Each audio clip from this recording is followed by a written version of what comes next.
Shopping for clothes online. Some guys love it, some guys hate it. Some guys refuse to do it at all. Okay, for me, I love shopping online. In fact, I buy most of my clothes online. With the exception of secondhand stores or thrift shops, I pretty much stick to shopping online.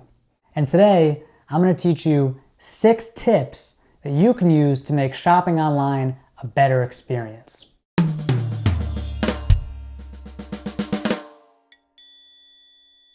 Let me ask you a question.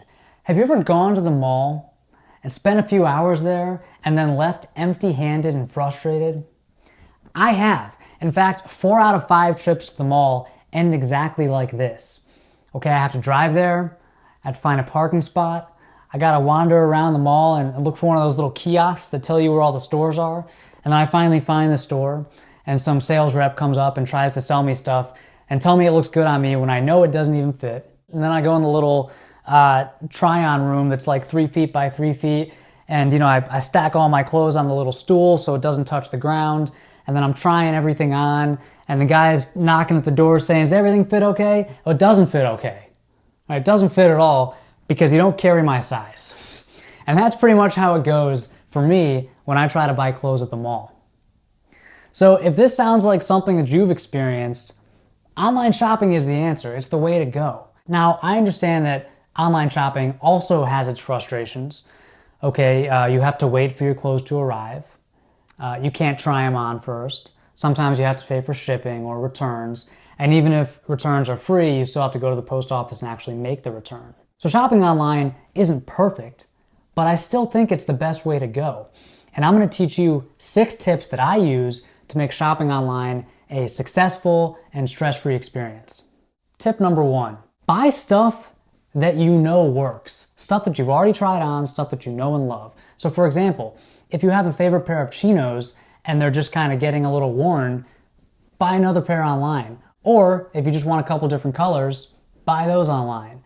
You already know your size, you already know the brands, might as well buy it online from the comfort of your living room. Another example is with shoes. If you know that in a certain brand a size 8 fits perfectly, you can be pretty sure that a size 8 in a different style is also going to fit you. Okay? So tip number 1, buy stuff that you already like. Tip number 2, don't buy stuff that can't be returned. Okay? Unless you're 100% sure that you're going to keep it and love it, don't buy it if it can't be returned.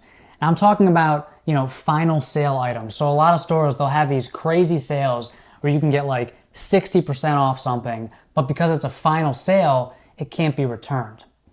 That's a risky purchase. So no matter how good the discount is, don't buy it if it can't be returned unless you're 100% sure that it's going to work out. Tip number 3, only shop at stores that offer free shipping and free returns. Okay, at the very least, try to get free shipping, but ideally, you should get free returns too.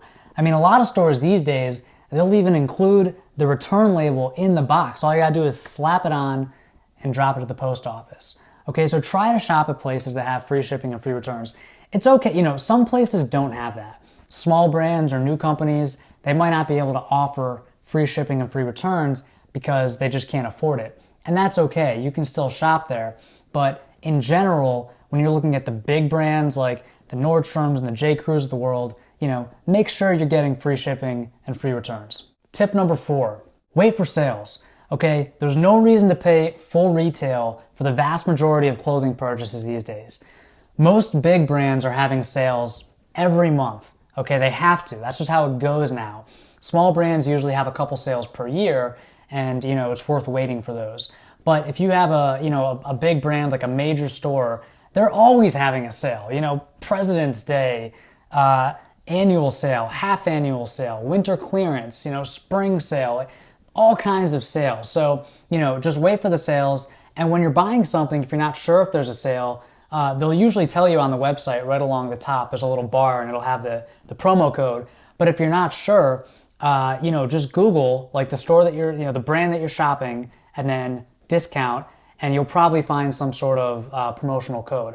Now, you can also jump on my mailing list, the Modest Man newsletter, and I try to keep you up to date with relevant sales that are going on each week. Okay, so tip number 4, only buy stuff on sale.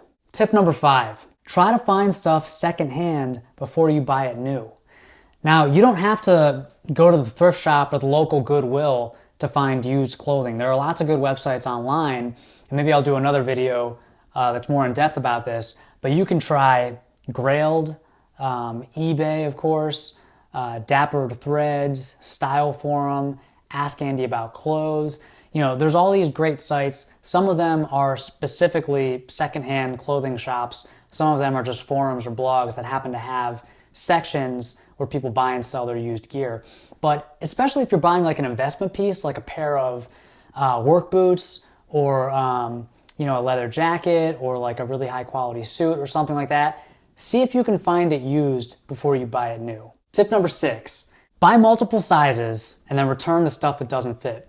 I do this all the time, especially with shoes. So I'll buy like, you know, if I'm shopping shoes on like Amazon or Zappos and I'm not sure if I'm a 7.5 or an 8 or a 7, maybe it's a new brand that I haven't tried before, I'll buy 2 or 3 pairs and then I'll return the ones that don't fit.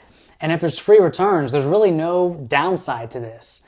Okay, it just kind of mitigates the hassle of having to return that and then, you know, ordering another size, then returning that one, ordering another size. Just order them all at once, return the ones that don't fit. Okay, and my final kind of bonus tip is this. Get used to shopping online. Get used to the ebb and flow and the rhythm of buying stuff, waiting for it to arrive, and then returning it if you need to. This is just like how you get used to the rhythm of going to the tailor, you know, or going to the dry cleaner or getting your hair cut every month. It's just part of being a well-dressed, well-groomed guy, okay? And I would even argue that as a shorter guy, if you really want to, you know, look good and wear clothes that fit, shopping online is not a choice, it's a necessity. You have to get comfortable with it and you have to get used to it and really just make it, you know, part of your routine, because a lot of stores don't even sell the size that you need in the shop, and a lot of brands that are good for modest men don't even have brick and mortar shops. They only sell their clothes online. Okay, so get used to shopping online and just, you know, deal with the hassle, make it part of your strategy.